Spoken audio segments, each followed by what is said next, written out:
We're on our own now. Earth isn't coming to save us, so we're going to have to save ourselves.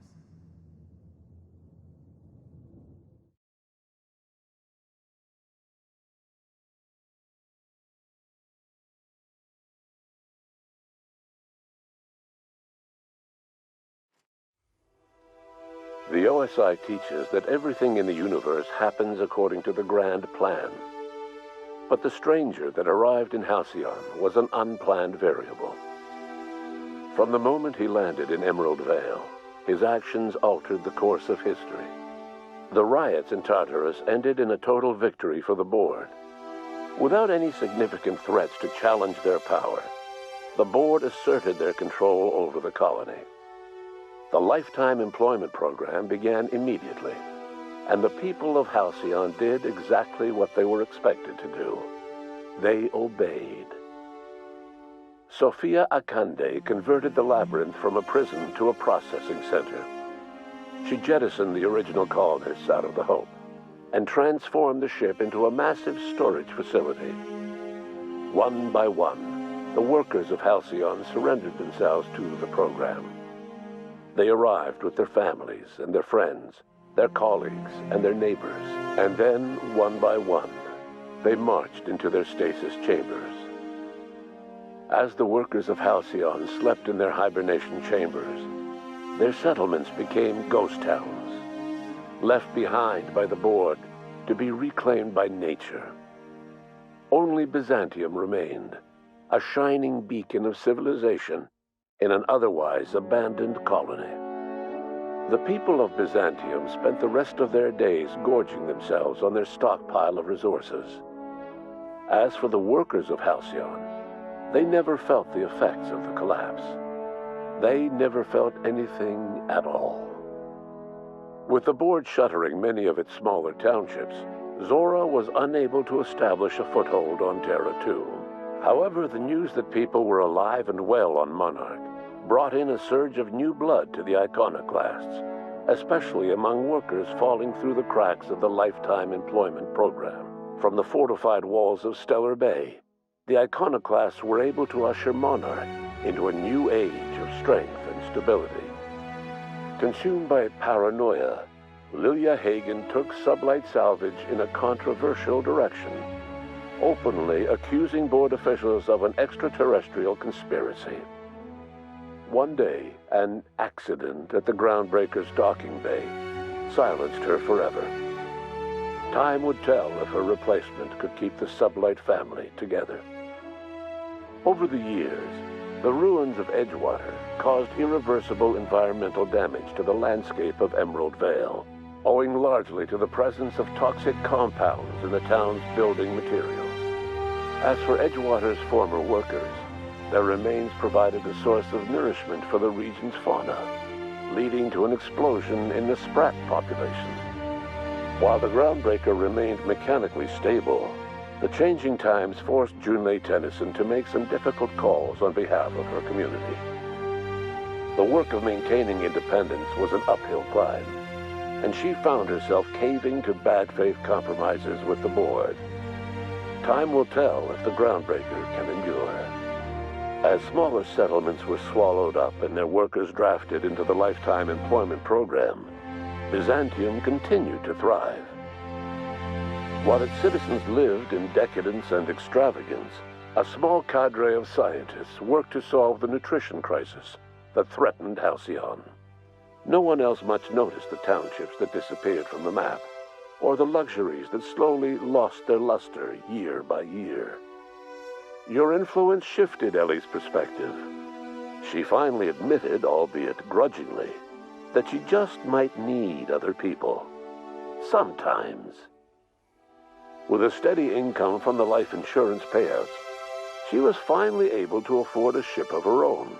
She hired a small crew and flew supply missions to communities on the fringe. Some of them were even legal. As the board reasserted control over Halcyon, Felix came to realize that his life as an upstart rebel had come to an end. The board's victory crushed any hope for a grand revolution across Halcyon. And so Felix, once again, found himself without a purpose in life. And so, disillusioned with his former boss and with nowhere left to go, Felix left his crew without saying goodbye. He was never heard from again.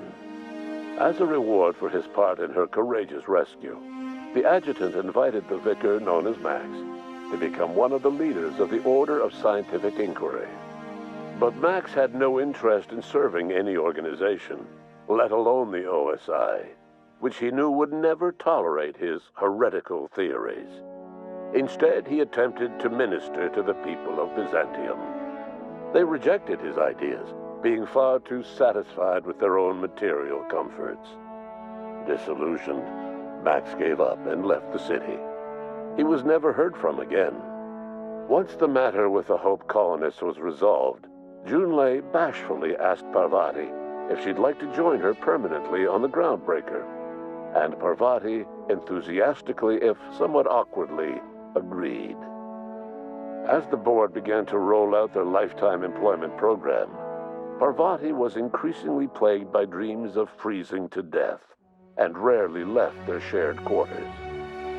Stymied by dwindling resources, Junlei struggled to keep the Groundbreaker afloat. Their relationship couldn't survive the strain. Parvati moved into crew quarters and found work servicing water pumps in hydroponics. Nyoka returned to Monarch to take another crack at making a permanent life for herself. She formed the Charon Group, a mercenary outfit of ragtag survivalists and wilderness experts. Anyone in need of a guide or just looking to throw back a beer and swap stories could find her camping on the trail or clearing an infestation. The SAM unit that accompanied you spread awareness of the product line's superior sanitation and maintenance capabilities across what was left of the colony. This led to a boost in SAM unit sales. Did you know that SAM units are the longest-lasting, toughest-acting cleaning solution in Halcyon? Minister Clark was released from house arrest, and his contact with you gave him a sense of renewed purpose and vigor. Once it became clear that no help would be coming from Earth, he threw his considerable efforts and talents into helping Halcyon manage the crisis before it. Adjutant Sophia Akande was instrumental in executing the Lifetime Employment Program.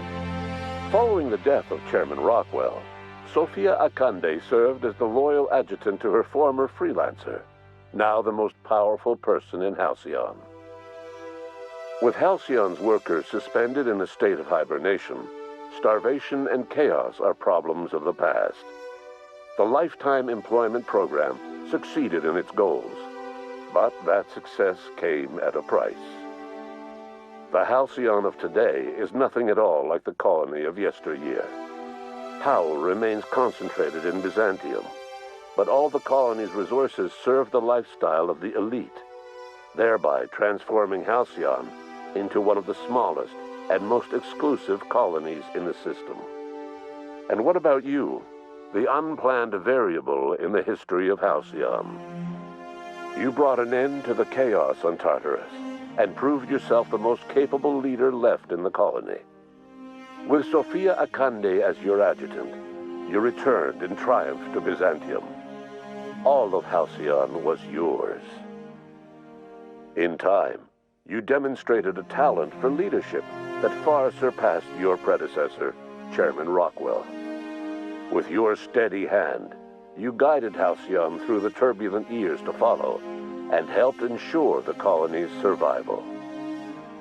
No one knows what's happened to Earth, and no one knows what the future has in store for Halcyon. All we know for certain is this: the name of the Unreliable and that of its intrepid captain will remain the subject of countless stories for years to come.